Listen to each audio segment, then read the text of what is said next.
Ser podcast. Hola, soy Javier Ruiz y esto es Hora 25 de los negocios. Hoy, doble entrega. En el mundo de la economía, el SOS de los países en desarrollo se ahogan económicamente. En el mundo de la bolsa, hoy, guerra entre el BBVA y el Santander por el Sabadell. La financiación es el motor del desarrollo y ahora mismo ese motor se está ahogando. Este es el llamamiento de la ONU. La Agenda 2030 para el Desarrollo Sostenible, nuestra promesa global de transformar nuestro mundo para lograr un futuro mejor y más justo, está en peligro. 2/3 de las metas de los Objetivos de Desarrollo Sostenible están rezagadas.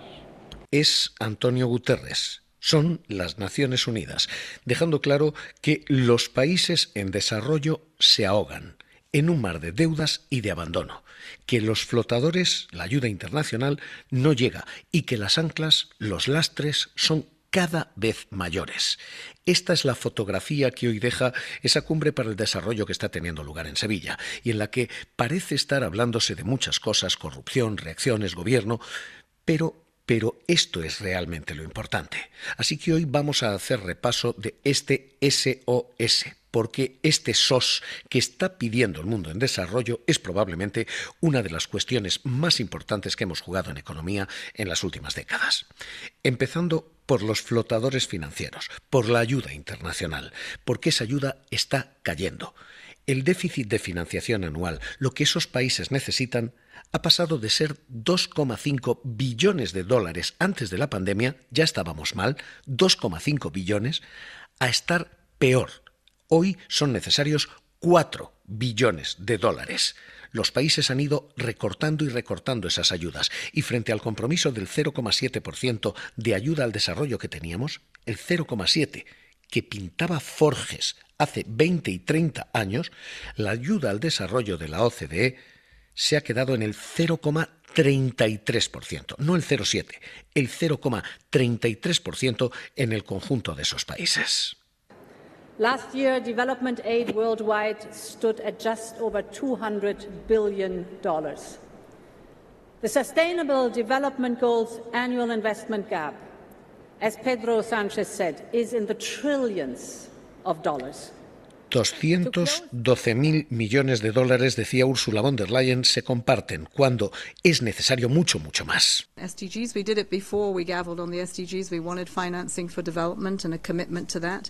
En concreto, 150.000 millones de dólares más cada año. Eso es lo que falta para llegar al compromiso del 0,7%. To the ask of the SDGs. We've seen mounting debt burdens and declining investment, and we've seen reduced aid and growing trade barriers. Y este es el problema y el diagnóstico que hace Naciones Unidas. Hemos visto una creciente carga de la deuda, una disminución de las ayudas y, sobre todo, crecientes barreras comerciales. Lo que tenemos es esto a fecha de hoy. Cada vez menos ayudas al desarrollo. Pero de cara al futuro, las cosas van a ir todavía peor, porque la OCDE estima que este año la ayuda al desarrollo va a caer entre un 9 y un 17%, porque Donald Trump ha cerrado el grifo americano. Why are we giving $21 million to India? They got a lot of money. They're one of the highest taxing countries in the world in terms of. Con argumentos como este, ¿por qué tenemos que ayudar a India o por qué tenemos que ayudar a otros países? I have a lot of respect for India. I have a lot of respect for the Prime Minister. He just left, as you know, 2 days ago. But we're giving $21 million for voter turnout.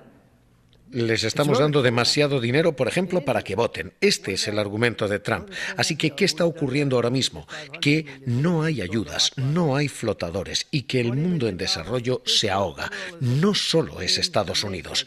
Por primera vez en 30 años están cortando la ayuda al desarrollo los 4 grandes motores económicos. Lo hace Estados Unidos, lo hace Francia, lo hace Alemania y lo hace el Reino Unido. Los 4 a la vez. Y la OCDE advierte, El anuncio este año significa impacto durante años. Este recorte de hoy es un recorte mañana y pasado, porque esos recortes se dejan sentir en el tiempo. En total son 11 los países que están recortando. China ni siquiera ha acudido a la cumbre, pese a que Álvarez hoy intentaba salvar esa cara diciendo: aquí estamos la mayoría de los países del planeta. Hay 60 jefes de Estado y de Gobierno. Acabamos de tener una reunión con el secretario general de las Naciones Unidas. El plenario va a demostrar que somos más los que queremos hacer conjuntamente. Y desde luego este es un momento en el que no hay que dar un paso atrás, porque estamos viendo cosas inaceptables. Estamos viendo que la guerra vuelve a ser una forma natural de resolver conflictos entre estados, contrario a lo que dice la Carta de las Naciones Unidas. Que enfermedades que estábamos viendo volver hacia atrás, recular, vuelven a estar presentes. El primer problema de la situación del mundo en desarrollo es este: no llegan los flotadores, falta ayuda, y esa ayuda va a faltar en los próximos años. Pero este es solo el primer problema. El segundo problema no es solo que no lleguen los flotadores, es que las anclas, los lastres, son cada vez mayores.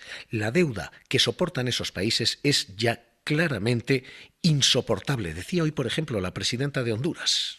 Debo mencionar otro problema que ahoga a nuestros pueblos: la deuda externa. Según Naciones Unidas, casi la mitad de la humanidad vive en países que gastan más en pagar intereses que en invertir en educación, salud o enfrentar el cambio climático. Y lo más grave, la crisis de deuda se concentran en los países más pobres. Estas anclas, estos lastres, esta insoportable deuda tiene a fecha de hoy una fotografía y del día de mañana una película. La fotografía dice que los países en desarrollo están gastando 1,4 billones de dólares en servir los intereses de la deuda. Solamente los intereses de su hipoteca son 1,4 billones, más que el tamaño del PIB de España en todo un año. Aproximadamente 3.300 millones de personas viven en países en desarrollo donde los pagos de intereses, solamente esto, pagar los intereses de la deuda, no la deuda, los intereses, es más que lo que se gasta en educación o lo que se gasta en salud. Esta es la fotografía a fecha de hoy. La película, los pagos de esos intereses son cada vez más altos, crecen más rápido que cualquier otro gasto, gasto en educación, gasto en salud, en cualquier otro país. Victoria García Sevilla, ¿qué tal? Muy buenas noches. Hola, buenas tardes. Victoria, estamos en esa cumbre y ahora mismo lo que tenemos es un diagnóstico de 1, falta ayuda, 2, sobra deuda. Este es básicamente el SOS de un mundo en desarrollo que en estos momentos se ahoga económicamente. Los países en desarrollo no tienen dinero para invertirlo en los proyectos porque se gastan buena parte de lo que generan en pagar la deuda y los intereses de esa deuda. En esta cumbre de Sevilla está quedando de manifiesto que siguen necesitando ayuda y también que los países desarrollados no parecen dispuestos a dar más de lo que aportan. El secretario general de la ONU, Antonio Guterres, pone énfasis en la precaria situación en la que se encuentra el Fondo de Naciones Unidas. El presidente francés, Macron, que ha llegado a esta cumbre hace unos minutos, reconocía que tras la pandemia hemos perdido al menos un 34% de contribución. Y en ese foro Pedro Sánchez ha anunciado más de 140 millones para el Fondo Mundial de Lucha contra Enfermedades Infecciosas. Este es el SOS, gracias Victoria, del desarrollo. Los países menos desarrollados se ahogan, mientras los países ricos viven en un triángulo de contradicciones en ocasiones incompatibles, porque hay 3 negativas y las 3 están sucediendo a la vez. Si nosotros ahora mismo no hacemos nada por luchar por un futuro, nadie lo va a hacer. Y necesitamos... Los países ricos están negando el cambio climático, algunos de ellos, lo hace Estados Unidos, negando ayudas a esos países que sufren el cambio climático y al mismo tiempo negando entrada a los refugiados que huyen de países que se secan y se mueren. Este es el paisaje de lo que se está discutiendo en Sevilla. Insisto, pocas cosas hay más importantes en el mapa económico que esto, un mundo que está dejando atrás a todos los países del vagón de cola y que España está utilizando para marcar distancias con respecto a Donald Trump. Un Trump que exige gasto militar frente a un país, España, que hoy planteaba, decía el presidente del gobierno. My country, Spain, you said earlier, is committed to reaching the target of 0.7% of GDP for development aid. We call on our que lo que quiere es gastar en desarrollo. Guillermo Lerma, cumbre en Sevilla, jefe de Nacional de la cadena SER. ¿Qué tal? Muy buenas noches. ¿Qué tal, Javier? Buenas noches. Guillermo, la posición de España es claramente la contraria y es decir, aumento en ese gasto en ayuda al desarrollo. Ese es el contraste que quiere mostrar aquí Pedro Sánchez en esta cumbre en Sevilla. España, que como el resto de países llega a esta cita, podemos decir, con los deberes sin hacer, muy lejos de esa meta del 0,7% del PIB que se comprometió a gastar en desarrollo y cooperación de aquí a 2030. Sánchez ha anunciado que el compromiso sigue en vigor y lo que pretende con esta cita es acelerar la inversión. La Moncloa asegura que a lo largo de estos 4 días el presidente anunciará cómo llegar a ese objetivo y hoy Sánchez ya ha dejado 3 propuestas sobre la mesa: la creación de una oficina, una casa de Naciones Unidas en Madrid, sede que va a acoger a equipos de varias agencias de la ONU para que puedan realizar su trabajo con apoyo, reconocimiento y seguridad, ha dicho. El segundo anuncio, quizás el más importante, lo comentaba Victoria, el aumento en hasta 145 millones de euros para el Fondo Global para la lucha contra el SIDA, la malaria y la tuberculosis, fondos para la cooperación que España pretende obtener con medidas concretas como esta que afectan a la fiscalidad. Finalmente vamos a unirnos a una coalición de países que va a trabajar a favor de una mayor contribución del sector de la aviación a las transiciones justas y a la resiliencia climática. El llamamiento de Sánchez no se ha quedado solo en los gobiernos o las instituciones públicas. Sánchez ha pedido también que las empresas aumenten su contribución. Excelencias, yo no puedo pedir que arrimen el hombro si nosotros, los gobernantes, no lo hacemos. Pero necesitamos que la comunidad empresarial nos acompañe. Necesitamos que apuesten por los países en desarrollo, que inviertan allí donde otros solamente ven incertidumbre. El gobierno que con esta cumbre, Javier, busca escenificar un frente común de países que ante el repliegue de Estados Unidos apuestan por el desarrollo y la defensa del sistema multilateral. Gracias, Guillermo. Un abrazo. Hasta luego. Esto es lo que hoy se plantea. Aumento de fondos sanitarios y de cooperación desde España y recargos específicos. El de la aviación puede sonar anecdótico, pero es parte de una categoría, esto de una tasa específica para los billetes de primera y una tasa específica para los jets privados. Insisto, puede sonar anecdótico. De fondo lo que hay es una propuesta de cambio en el sistema financiero, porque este sistema financiero ahora mismo está roto. Los países en desarrollo están pagando el triple de intereses que los países desarrollados. Los tipos de interés medio que cobran los acreedores privados a países en desarrollo están en su nivel más alto de los últimos 15 años, decía hoy Antonio Costa. Nuestro compromiso es firme. Primero, con la reforma de la arquitectura de financiación internacional, que tiene que ser más inclusiva, efectiva y representativa. Segundo, con la prioridad a movilizar nuevas fuentes de financiación. Y tercero, en el apoyo al marco común para la deuda del G20. Y con todo esto, la pregunta a partir de ahora, Iliana Olivier, investigadora principal para Desarrollo Global del Real Instituto Elcano, profesora titular del Departamento de Economía Aplicada de la Universidad Complutense de Madrid. ¿Qué tal? Muy buenas noches. ¿Qué tal? Buenas noches. Con todo esto que tenemos, con una situación de ahogo absoluto y con una falta de ayudas absoluta, el saldo que dibuja la OCDE es la ayuda humanitaria va a caer entre un 21 y un 36% en los próximos 2-3 años, la ayuda a la educación entre un 18 y un 22%. Lo que viene, señor Olivier, es ¿qué? ¿Más repunte del VIH, del SIDA a nivel global? ¿Más flujos migratorios? ¿Esto es lo que podemos esperar? Sí, hay un número importante de estudios que muestran la eficacia que han tenido, y si estamos yéndonos a la incidencia del SIDA, que han demostrado la eficacia de distintas iniciativas, como pueden ser el Fondo Mundial de lucha contra el SIDA, la tuberculosis y la malaria, o el mecanismo Gavi. Lo que ocurre es que es verdad que si esto se contrapone con las reducciones que luego, bueno, pues unilateralmente algunos donantes, ¿no? Estados Unidos, pero también otros, aplican en sus fondos de ayuda, tanto en los programas bilaterales como en sus propias aportaciones a estos mecanismos multilaterales, pues claro, el balance neto se ve afectado, ¿no? Pero bueno, en ese sentido sí que, por contestar concretamente a tu pregunta, hay distintas estimaciones, pero bueno, las estimaciones que se están haciendo es que con una caída de la ayuda, ¿no? de en torno al 24%, que es lo que se está calculando, el SIDA podría repuntar en entre 3 y 4 millones de personas. ¿Esperar más flujos migratorios es esperar lo lógico también? Sí y no. Por un lado, qué duda cabe que una reducción de la ayuda en países que tienen, bueno, pues ya digamos unas carencias, ¿no? Materiales acusadas como las que definíais, ¿no? Donde además una parte importante de los presupuestos de ayuda se destinan al pago de la deuda frente a las inversiones en educación y sanidad, países que además tienen, bueno, pues una gobernanza frágil.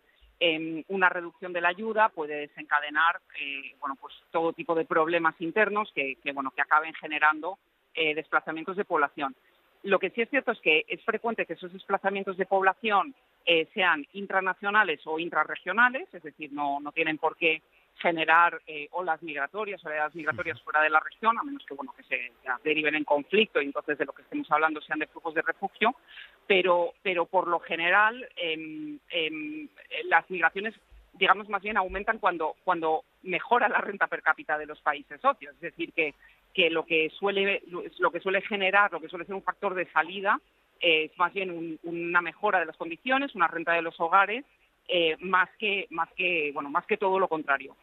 Sí es cierto que en los últimos años que había habido un uso de la ayuda también como mecanismo de control fronterizo, pues claro, ciertamente cuando se reducen los fondos de ayuda también aquella que sirve como control fronterizo, pues se rompe ese vínculo, ¿no? Se rompe esa eficacia de la ayuda en el control de flujos migratorios.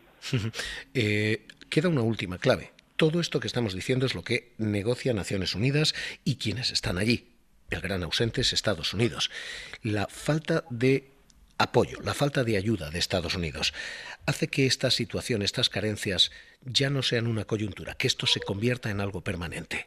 Qué duda cabe que por supuesto, en el conjunto, en la suma de todos los flujos, el hueco que deja Estados Unidos, que era hasta que se cerró no sabemos todavía si temporal o permanentemente, la Agencia de Cooperación estadounidense, siendo el primer donante mundial en términos absolutos, bueno, pues genera un agujero financiero importante. Es también en ese contexto en el que se están debatiendo pues distintas iniciativas que implican la participación del sector privado, por un lado, o sea, cómo conseguir atraer en mayor medida al sector privado para inversiones que tengan con un impacto claro, ¿no?, en desarrollo económico y social, y por otro lado también iniciativas de cooperación fiscal internacional y de movilización de recursos domésticos, es decir, conseguir también que los países, que en África, que en América Latina, los sistemas fiscales sean más eficientes. Pues Ileana Olivier, investigadora principal para Desarrollo Global del Real Instituto Elcano, gracias por estar aquí con nosotros en la SER. Un abrazo y muy buenas noches. Muchas gracias, buenas noches. Hoy esta es la situación y esto lo que está en juego en Sevilla. Batalla hoy por el desarrollo y por el futuro de los países en el vagón de cola de la economía. Necesitamos que se haga antes de que se llegue al punto de no retorno al cambio climático dentro de 11 años. Hora 25 de los negocios.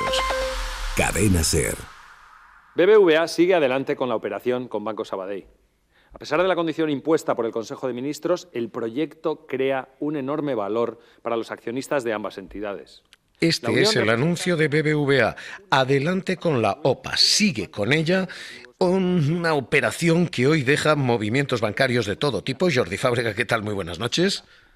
Hola, buenas noches, Javier. Porque el BBVA dice sigue adelante, pero es que el Santander ha hecho un movimiento que puede destrozar esa operación. Intenta comprarle al Sabadell parte de su banco. Lo que hay hoy es un, literalmente, juego de bancos. Tenemos un movimiento que ha hecho BBVA que prácticamente una semana después de que el Gobierno le impusiera como condición para autorizar su OPA sobre el Sabadell la de mantener de manera independiente durante al menos 3 años las dos entidades, BBVA por un lado y Sabadell por el otro, ha decidido aceptar esta condición y seguir adelante, de manera que en las próximas semanas serán ya los accionistas del Sabadell los que tengan que decidir si aceptan o no la oferta de compra de BBVA. Pero es que desde el otro lado también hay movimientos, porque el Sabadell ha recibido ya 2 ofertas de 2 bancos que están interesados en comprar su filial británica. Uno de estos bancos es Barclays, el otro es Santander, que pone sobre la mesa prácticamente 2.700 millones de euros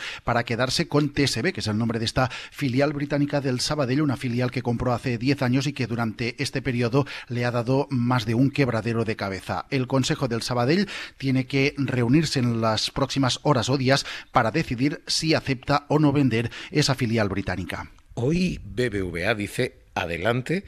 Hoy el Santander y el Sabadell pueden estar arruinando esa operación. Y con todo esto, el IBEX, lógicamente, sube y se cierra el mejor semestre desde 1998.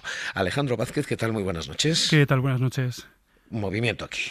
Pues aquí el IBEX ha terminado con una tímida subida, eso sí, del 0,16%, pero le vale para terminar el semestre con más de un 20% de rentabilidad. La mayor corrección por parte de los inversores se la ha llevado Acciona con más de 3 puntos. Y las subidas las protagonizan hoy Amadeus e Inmobiliaria Colonial, que se anotan más de 1,5 puntos.